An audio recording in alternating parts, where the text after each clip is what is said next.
चलिए बच्चों, एक्सरसाइज 10.2 के आगे बढ़ते हैं। जैसे 10 क्वेश्चन करवा दिए थे मैंने पहले वीडियो में। अब पढ़ाई करने का तरीका क्या है ना, आप क्या किया करो। जैसे पहला वीडियो मैंने बताया तो उसके आप अगला वीडियो स्टार्ट करने से पहले एक बार टॉपिक को लिस्ट आउट कर लिया करो। मान लिया चाहे वीडियो हो चाहे क्लास में आपने पढ़ा हो, नेक्स्ट डे की पढ़ाई शुरू करने से पहले पिछले दिन का एक बार हल्का फुल्का सा ऐसे देख लिया करो कि इस चैप्टर में मैंने क्या क्या पढ़ा। जैसे इसमें आपने जाना वेक्टर, वेक्टर तो पता ही है आपको। वेक्टर में पोजीशन वेक्टर पढ़ा आपने, रिवाइज कर लेना। वीडियो को रोक के, जैसे मैं टॉपिक लिखता जा रहा हूँ तो 2 मिनट के लिए आप वीडियो को रोकते रहना और मन मन में दोहराते रहना। पोजीशन वेक्टर क्या था? पोजीशन वेक्टर जो एक पॉइंट को ओरिजिन से मिलाने वाला वेक्टर है, और जो पॉइंट दिया होगा उस पॉइंट के साथ आई जे के लगा दो, एक्स वाले के साथ आई, वाई के साथ जे और जेड के साथ के कैप। ये पोजीशन वेक्टर था। 2 पॉइंट वाला वेक्टर कौन सा था? मैं ऐसे लिख रहा हूँ, जो 2 पॉइंट को ज्वाइन कराता था। जैसे पोजीशन वेक्टर में मान लिया ए पॉइंट दे दिया आपको 3 4 - 1, तो जो ए का पोजीशन वेक्टर है उसे ओ ए से तो रिप्रेजेंट करते हैं और वो होगा 3i + 4j - k। इसी तरीके से मान लिया बी पॉइंट भी दे दिया आपको, कुछ बी दे दिया और ए बी वेक्टर लिखना हो तो ए बी वेक्टर का मतलब है बी पॉइंट में से ए पॉइंट को घटा के लिखना। ठीक है, ये पोजीशन वेक्टर हो गया। 2 पॉइंट वाला वेक्टर हो गया। मैग्नीट्यूड सीख लिया फाइंड करना, आ गया होगा, बहुत बार मैग्नीट्यूड फाइंड किया है। उसके बाद कंपोनेंट देखे थे। कंपोनेंट, स्केलर कंपोनेंट और वेक्टर कंपोनेंट रिवाइज करते रहना। स्केलर कंपोनेंट मतलब सिर्फ न्यूमेरिक वैल्यू, वेक्टर कंपोनेंट मतलब उनके साथ आई जे के भी लगा देंगे। पढ़ तो सारी रखी है, मैं तो सिर्फ आपको याद दिला रहा हूं कि ये चीजें हमने पढ़ ली। हमने फिर unit vector along a given vector पढ़ा था। ये कैसे पढ़ा था हमने? Unit vector along a given vector का मतलब ये था कि किसी वेक्टर को उसी के मैग्नीट्यूड से डिवाइड कर दो तो वो यूनिट वेक्टर बन जाएगा। किसी भी वेक्टर का हमें यूनिट वेक्टर बनाना है तो जो भी दे रखा है उसी के मैग्नीट्यूड से डिवाइड कर दो। और इसमें इसी से रिलेटेड एक और टॉपिक था कि किसी वेक्टर को 8 मैग्नीट्यूड के वेक्टर में बदलना या 10 मैग्नीट्यूड के वेक्टर में बदलना। तो उसके लिए क्या था? पहले यूनिट बनाओ और जितने मैग्नीट्यूड का बनाना है उतने की मल्टीप्लाई कर दो। ये क्वेश्चन नंबर 10 था। तो यहाँ तक का काम हमने कर लिया था, 10 क्वेश्चन तक का। ठीक है, अब आगे चलते हैं। तो हमेशा पढ़ाई के लिए पहले ऐसे पिछली चीजें आप रिकैप कर लिया करो। अब वीडियो रोक लो, जितने टॉपिक मैंने लिख रखे हैं ना एक बार इन्हें माइंड में जरूर घुमा लो। रनिंग मत रहने दिया करो, वीडियो को रोक लो अब और इन टॉपिक को माइंड में घुमाओ क्या क्या थे, फिर आगे चलते हैं अब। ओके, अब इस एक्सरसाइज में आगे तो छोटी सी 2 3 बात बची हैं, कुछ तो मैं इसमें छुड़वाऊंगा क्योंकि एक्चुअली इसमें कुछ पोर्शन जो 11.1 एक्सरसाइज है, ये 10 चैप्टर चल रहे हैं, 11th में भी सेम ऐसी ही चीजें आएंगी। तो जो 11.1 एक्सरसाइज है उसका मिक्सअप हो गया तो उसे 11.1 के साथ करेंगे, इसलिए मैं इसके 3 4 क्वेश्चन छुड़वाऊंगा तुम्हें। ठीक है ना। फिलहाल बात करते हैं कोलिनियर वेक्टर। कोलिनियर वेक्टर या फिर पैरेलल वेक्टर, ये सब एक ही बात होती है। तो कहीं तुम्हें मिल जाए कि चेक करो इस टाइप के कोलिनियर वेक्टर, बहुत बार आएगा और ये वर्ड कोलिनियर आप पक जाओगे इससे। हर एक्सरसाइज में मिलेगा तुम्हें collinear word, collinear vector, parallel vector. होता क्या है, क्वेश्चन इस तरीके के रहेंगे कि आपको कोई 2 वेक्टर ए और बी दे देगा और कहेगा इन्हें चेक करो ये कोलिनियर है कि नहीं। मान लिया ए वेक्टर दे दिया आपको a1 i cap + b1 j cap + c1 k cap, और बी वेक्टर दे दिया a2 i cap + b2 j cap + c2 k cap. तो 2 vector A and B are collinear. 2 vector collinear कब होंगे? If a1/a2 =b1/b2 =c1/c2। इस condition से कुछ याद आया होगा आपको 10वीं का पोर्शन, 10th में भी आप इस टाइप की कंडीशन पढ़ते थे। तो ये कंडीशन कोइंसाइड जो जो लाइन होती है उनके लिए थी ये कंडीशन। तो यहाँ वही कोइंसाइड या कोलिनियर वेक्टर या कंसाइडिंग लाइन बोलो या फिर पैरेलल, वही सब एक चीजें होती हैं। ठीक है ना। तो 2 वेक्टर के कोलिनियर होने के लिए ये कंडीशन है कि जो इनके कोफिशिएंट है, आई का कोफिशिएंट का रेशो, जे के कोफिशिएंट का रेशो और के कोफिशिएंट का रेशो बराबर आना चाहिए। अगर ये तीनों रेशो सेम आते हैं तो वेक्टर कोलिनियर कहलाएंगे। क्लियर हो गया? ज्यादा लंबी चौड़ी कहानी है नहीं। कोलिनियर वेक्टर के ऊपर आपका क्वेश्चन नंबर 11 दे रखा है। जैसे 11 क्वेश्चन की अगर मैं बात करूं, एक वेक्टर ए दे दिया आपको, हालांकि ए और बी लिखे नहीं है, मैं अपनी तरफ से मान रहा हूँ, पहला वेक्टर ए और दूसरा बी। अब जैसे ये कह दिया कि चेक करो ये वेक्टर, चेक नहीं मतलब शायद प्रूव करना कह रखा है कि प्रूव करो ये वेक्टर कोलिनियर है, सो दैट तो प्रूव करने के लिए क्या होता है, आप a1/a2 कैलकुलेट करो। a1/a2 मतलब 2/-4 यानी कि -1/2। फिर आप b1/b2 देखो, b1 ये और b2 ये, -3/6, तो ये -1/2। इसी तरीके से C1/C2 आप देखें, C1 4/-8, तो ये भी -1/2। तो क्या देखा आपने कि तीनों तीनों पॉइंट सॉरी तीनों रेशो सेम है। तो सिंस a1/a2, ये फेयर लिखने का तरीका होता है क्वेश्चन को, equal to b1/b2 equal to C1/C2, therefore vector a and b are collinear. Okay, अब ध्यान रखना वो कोलिनियर बोले या पैरेलल वर्ड यूज करते, so that these vectors are parallel, तब भी यही फंडा चलता। ओके, वैसे पैरेलल वर्ड बहुत कम मिलेगा आपको, कोलिनियर बहुत सारी जगह मिलेगा, ये होता है। और भी तरीके आएंगे कोलिनियर प्रूव करने के, फिलहाल इस एक्सरसाइज के हिसाब से आप ये रखो।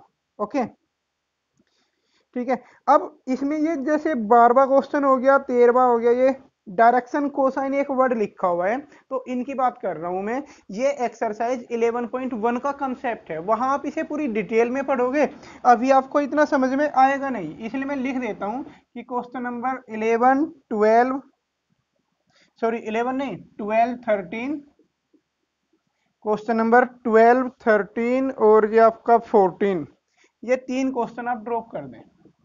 12 13 और 14 ये 11.1 एक्सरसाइज के साथ हो जाएंगे। ओके,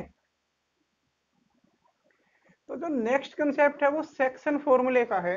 ये कंसेप्ट तो आपने पहले भी पढ़ रखा है और वही पुरानी जानी पहचानी चीजें हैं कि मान लिया आपको दो पॉइंट ए और बी दे रखे हैं और इनके बीच में हमें तीसरा पॉइंट सी फाइंड करना है, जो ए और बी को m1 रेशो m2 में डिवाइड करता है। तो इस सी के कोऑर्डिनेट के लिए आपने कुछ ऐसा फॉर्मूला देखा होगा कि m1x2 plus m2x1 upon m1 plus m2। ध्यान आया कुछ? 10th में भी आप यूज करते हैं और 11th में भी था, ये सेक्शन फॉर्मूला बोलते हैं। ऐसे वाई कोऑर्डिनेट के लिए हो जाता है m1y2 plus m2y1 upon m1 plus m2। ऐसे ही तो करते थे हम कि C का, जैसे C इनके बीच में है, इस C के x कोऑर्डिनेट के लिए ये फॉर्मूला है और C के y कोऑर्डिनेट के लिए ये है।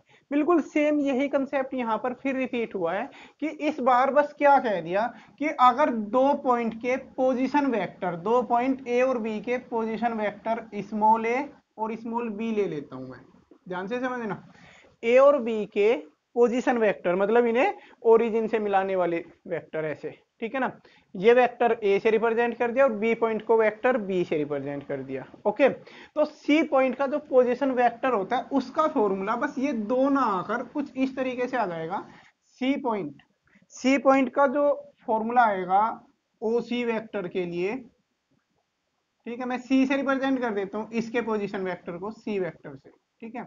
तो c vector equal to m1 into b, ऐसे होता था ना क्रॉस मल्टीप्लाई, m1 की उधर प्लस m2 की इधर, m2 into a vector upon m1 plus m2। बिल्कुल उसी से बन के आया ये। C का पोजीशन वेक्टर इस तरीके से फाइंड करेंगे हम। और आपको याद हो ये इंटरनल डिवीजन था, एक्सटर्नल के लिए भी था कुछ, याद है? एक्सटर्नल डिवीजन वाले में बीच में माइनस साइन आ जाता था, तो एक्सटर्नल डिवीजन के लिए फॉर्मूला बिल्कुल सेम यही रहेगा, m1b minus m2a upon m1 minus m2। जिस बच्चे ने यूज किए होंगे उसे याद आ गया होगा, और नहीं भी याद आया तो कोई बात नहीं, आप इन फॉर्मूले को याद रख सकते हैं कि अगर वो आपसे दो पॉइंट, पोजीशन वेक्टर नहीं देगा आपको, पॉइंट देगा कि पॉइंट ए और पॉइंट बी के बीच में एक पॉइंट सी का पोजीशन वेक्टर फाइंड करो जो इन्हें मिलाने वाली लाइन सेगमेंट को 2:1 में डिवाइड करता है, कुछ इस टाइप के होंगे। एक क्वेश्चन लेके देखते हैं, उसी से ज्यादा चीजें क्लियर होंगी। फिलहाल तो ये दो फॉर्मूले हैं, आप वीडियो को रोक लो और इन फॉर्मूलों को एक बार नोट कर लो दोनों को। ओके,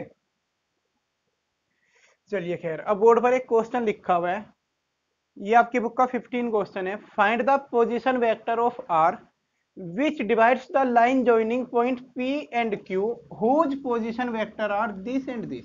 मतलब दो पॉइंट पी का पोजीशन वेक्टर दे दिया आपको और क्यू का, तो मैं इन्हें पी और क्यू से रिप्रेजेंट कर लेता हूँ। दो पॉइंट कुछ ऐसे ऐसे थोड़ी सी फिगर बना लिया करो, उससे आपको एक आइडिया सा हो जाता है। जैसे ये पॉइंट पी हुआ और ये पॉइंट क्यू, ठीक है।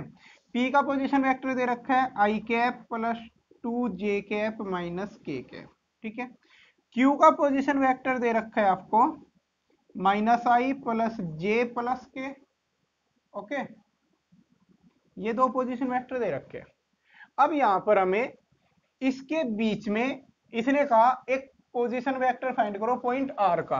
पॉइंट आर कहीं आप ले लो, ऐसे पॉइंट आर ले लिया कहीं, इस आर का पोजीशन वेक्टर फाइंड करना है जो इसे 2:1 में दो पार्ट कर दिए, इंटरनली डिवाइड करता हो और एक्सटर्नली डिवाइड करता हो। तो जैसे फर्स्ट पार्ट है फॉर इंटरनल डिवीजन,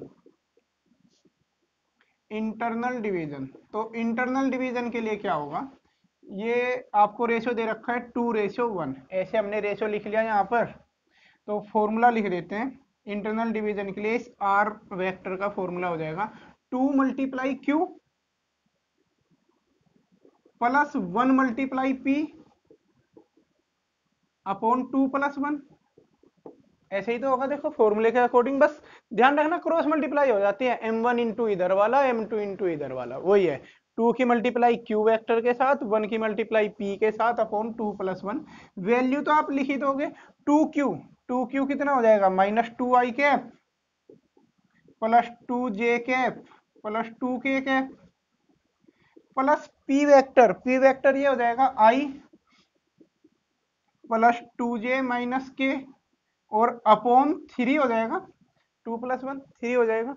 सारी कैलकुलेशन कर कुरा लो जो भी है। -2i प्लस आई तो -i कैप, 2j और 2j 4j कैप, 2k में से किया जाएगा एक k कैप और अपॉन 3। बस ये आर वेक्टर होगा। ऐसे ही सेम एक्सटर्नल डिवीजन के लिए यहाँ बीच में माइनस का निशान आ जाएगा बस, फॉर एक्सटर्नल डिवीजन। एक्सटर्नल के लिए क्या होगा आप इसे एक बार नोट कर लें, मैं इसी में चेंजेस कर देता हूँ। एक्सटर्नल के लिए यहाँ माइनस का निशान आएगा, बाकी और कुछ भी चेंज नहीं है। और जैसे ही माइनस का निशान आएगा ये सारे साइन चेंज हो जाएंगे, -i -2j प्लस के, और बीच में 2 - 1 करने पर 1 बचा रहेगा। अब कितना हो जाएगा ये, अपोन में तो 1 बच गया, खत्म ही हो गया अपोन का काम। तो -2i और -i माइनस के 3i, 2j से 2j कैंसिल हो जाएगा, 2k प्लस के तो प्लस 3k। तो एक्सटर्नल डिवीजन के लिए आंसर ये होगा और इंटरनल का वो पहले वाला हो जाएगा। उम्मीद है समझ में आ गए होंगे। ये काम तो आपको जाना पहचाना सा लग रहा होगा, पहले भी कर रखा है आपने। तो इन्हीं से एक मिड पॉइंट वाला भी निकल के आता है क्वेश्चन।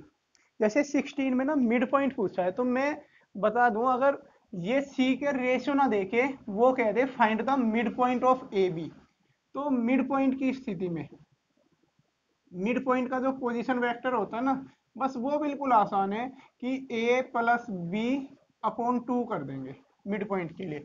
कि दो वेक्टर दे रखे हैं, दो पॉइंट के पोजीशन वेक्टर दे रखे हैं और आपको उनके मिड पॉइंट का पोजीशन वेक्टर लिखना है। तो मिड पॉइंट के पोजीशन वेक्टर का फॉर्मूला ये होगा a प्लस बी अपॉन 2।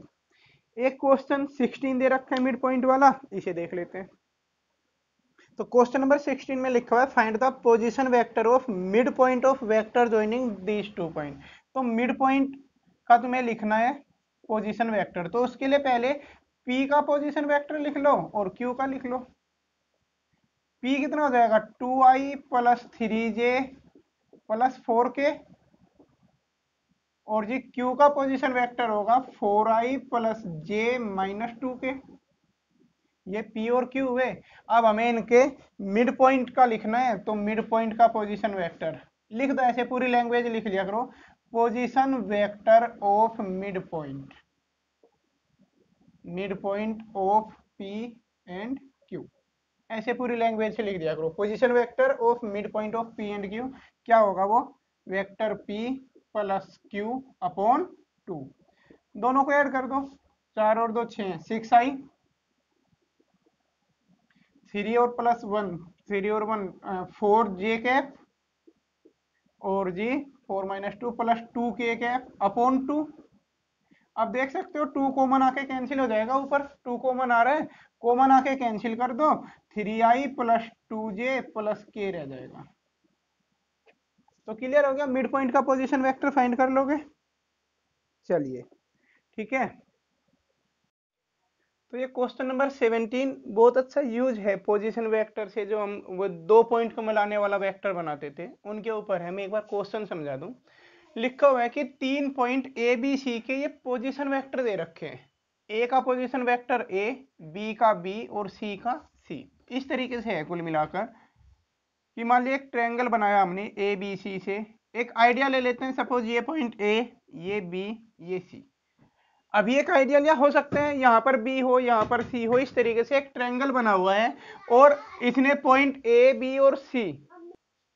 तो पॉइंट ए का पोजीशन वेक्टर से आप पॉइंट ही बना लो इस तरीके से 3 माइनस 4 माइनस 4।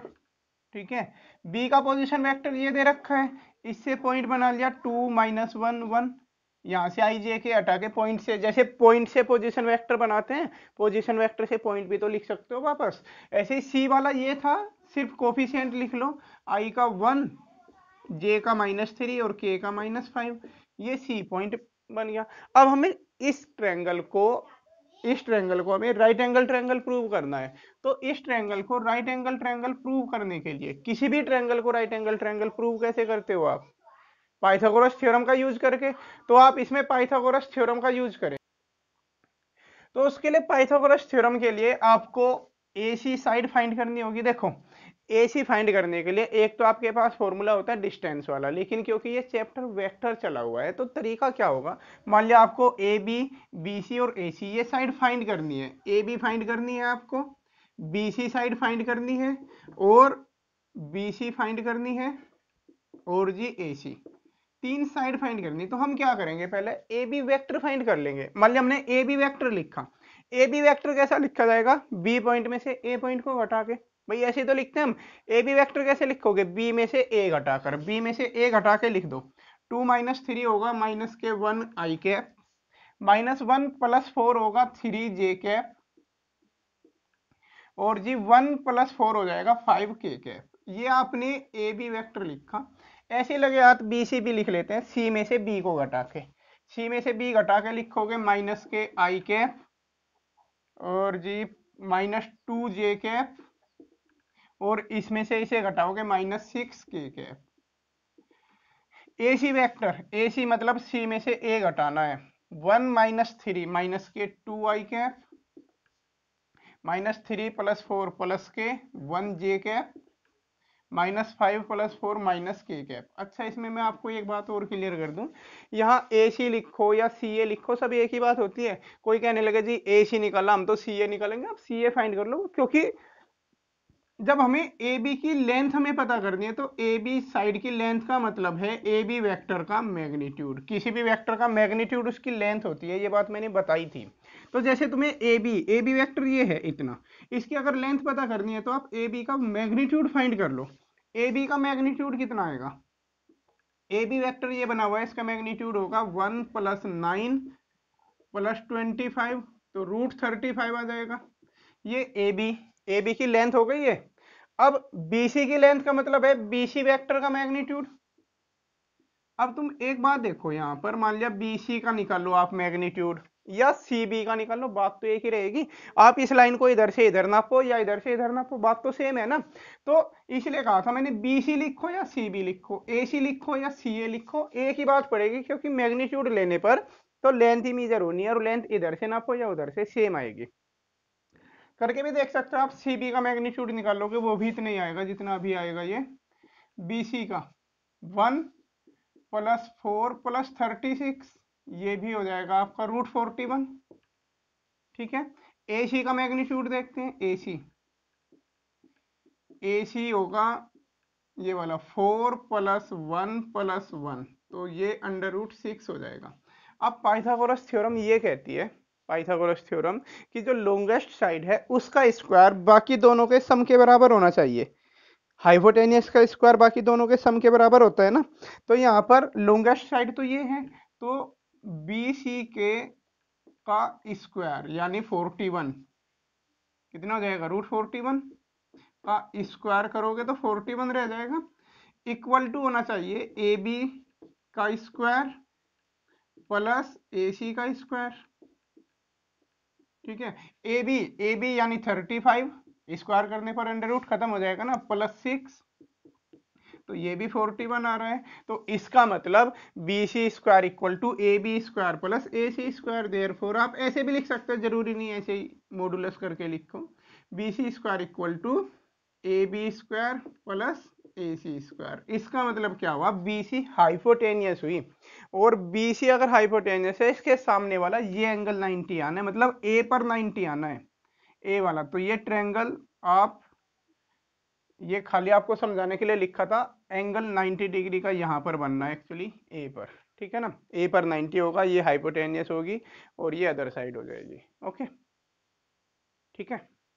तो जब भी आपको 3 पॉइंट दे रखे हो और वेक्टर मेथड से हमें प्रूव करना हो कि ये ट्रायंगल इक्विलेटरल ट्रायंगल है, या आपका आइसोसेलेस ट्रायंगल है, या फिर राइट एंगल ट्रायंगल है, कुछ भी इस टाइप का प्रूव करना हो, तो आप वेक्टर बनाएंगे साइड के, और साइड की लेंथ मेजर करने के लिए वेक्टर के मैग्नीट्यूड लिख लो। ये साइड के वेक्टर लिख लोगे आप, दो दो पॉइंट को घटा के साइड के वेक्टर लिख के, उन साइड का जो वेक्टर आपने लिखे हुए, जैसे ए बी वेक्टर लिखा हुआ है, तो ए बी वेक्टर का मैग्नीट्यूड होगा इस ए बी की लेंथ, इसलिए यहाँ पर मैग्नीट्यूड ले लोगे, ए बी की लेंथ पता चल जाएगी। ए बी की लेंथ आप डिस्टेंस फॉर्मूले से पता करेंगे तब भी इतना ही आएगा, लेकिन यहाँ डिस्टेंस फॉर्मूले का यूज मत करना, वेक्टर का मैग्नीट्यूड लेना, वेक्टर का मैग्नीट्यूड ही इस साइड की लेंथ के बारे में बताएगा। यहाँ भी बी सी वैक्टर का मैग्नीट्यूड लोगे तो बी सी लेंथ आ जाएगी आपके पास, ए सी वैक्टर का मैग्नीट्यूड लोगे तो ए और सी की ये लेंथ आ जाएगी आपके पास। ठीक है ना, ये होता है तरीका। अब ये क्वेश्चन नंबर 18 और 19 रहने देना। तो इस एक्सरसाइज में मैंने आपको 5 क्वेश्चन छुड़वा दिए, टोटल 19 थे, 14 क्वेश्चन आपको करने हैं। 5 फिर से सुन लो कौन कौन से थे। क्वेश्चन नंबर 12, 13 और 14, 18 और 19। ठीक है, इनको छोड़ के ये बाकी पूरी एक्सरसाइज कंप्लीट कर लो। ओके।